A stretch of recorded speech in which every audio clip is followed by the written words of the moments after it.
Hi, this is Ashraf Ismail, Game Director of Assassin's Creed 4 Black Flag, and we're here to give you a taste of our Caribbean open world. At this point, we are catching up with Edward in between missions, and we need to head to Havana for an important meeting. With Black Flag, we wanted to bring you an open world unlike anything you've experienced before, our most unique world with massive cities, but also a Caribbean environment that is filled with exploration potential. The world is filled with a lot of loot, a lot of treasures to find. As we see here, there's a sailor. We're gonna loot him and we're gonna find a treasure map. Treasures are very important in the progression of Edward and the Jackdaw itself, which is your ship. This treasure map is asking us to go to an island called Mysteriosa. Mysteriosa is fairly close by, but as we zoom out, we can see how massive this world really is. We have over 50 unique locations. These are big places that you have a lot of things to find and do. This is the Jackdaw. This is the second main character of the game. This is your baby. You need to take care of it. You need to upgrade and customize it because it's going to be with you for the long haul.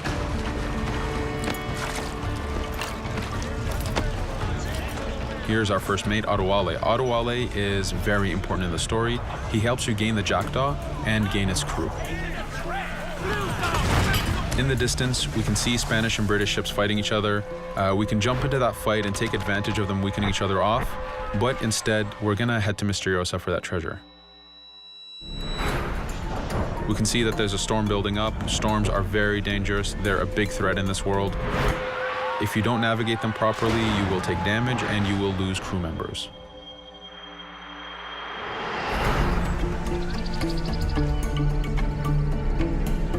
Mysteriosa is a Mayan ruin, one of the unique 50 locations we have in this world.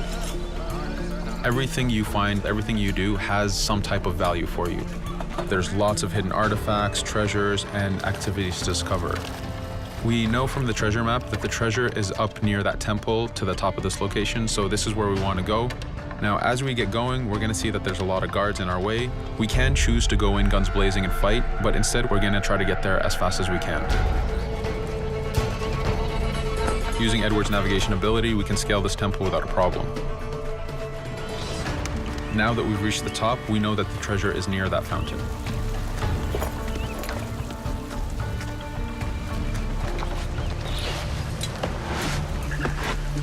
Now that we've found the treasure, what we've actually found is a blueprint. Blueprints are required for the biggest upgrades on the Jackdaw. To be able to face the toughest challenges in this game world, you will need to upgrade the Jackdaw to its fullest capacities. You can see a lot of ambient life in this world. Iguana over there, some birds. The world is as filled as possible with tons of ambient life, but also predators. As we go to head off Mysteriosa, we're going to do a reach high point. Reach high points work as before, revealing the contents of a location, but as an added feature, now they are also fast travel points.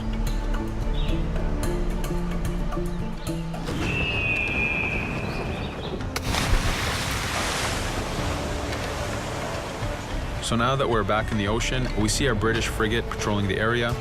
Using the spyglass, we're able to see that it has a lot of cargo. Cargo is very important for you to get those upgrades. Here, you can see the upgrades that we've done to the naval combat.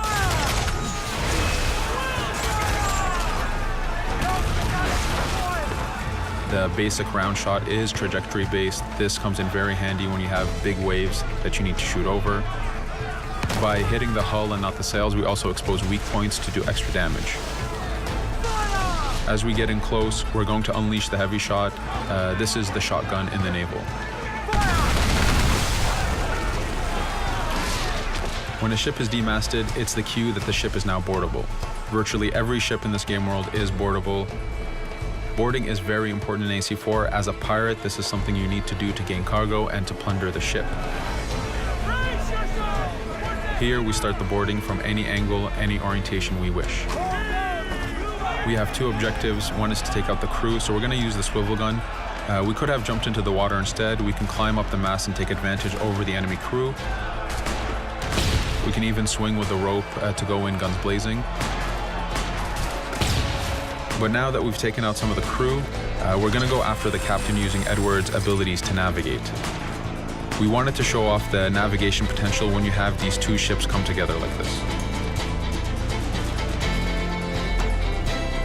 Again, seamlessly being able to jump from one ship to another, take out the captain by surprise, and win the boarding. Now that we've won, we can see the loot we've gained on the right side of the screen, but you have 3 options to do with every ship that you plunder. We can release the crew to gain crew members, we can send the ship to our fleet, or we can salvage and repair the ship if we took too much damage during the fight. For now, we're going to gain some crew members.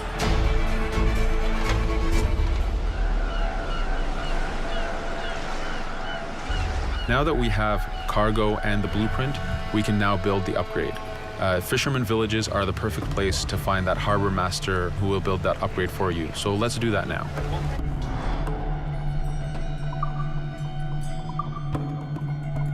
The Jackdaw has many upgrades, 4 weapons, 4 defenses, 4 utilities, and you will need most of these upgrades to take out the biggest challenges in this game world, the biggest enemies to fight. But you don't only upgrade the Jackdaw, you also upgrade Edward. This is where harpooning comes in. You use the harpooning system with hunting to get the goods to be able to upgrade the number of weapons Edward can carry, the number of pistols he has, even his armor. But for now, we're going to continue our journey to Havana. In our path, we see that there's a fort. It's blocking our way to Havana, so we need to have mastered the naval combat to take this fort out. But since we've recently upgraded the mortar, let's use it to take out the fort towers. Now that the defenses and the towers are down, we still have to infiltrate the fort, and this is where we see Edward and his crew raiding the environment. We're looking for the fort commander. Taking out the commander gives us ownership over the fort. A fort that you own will work for you. It will attack your enemies. It also unlocks a bunch of side missions that are linked to the fort itself.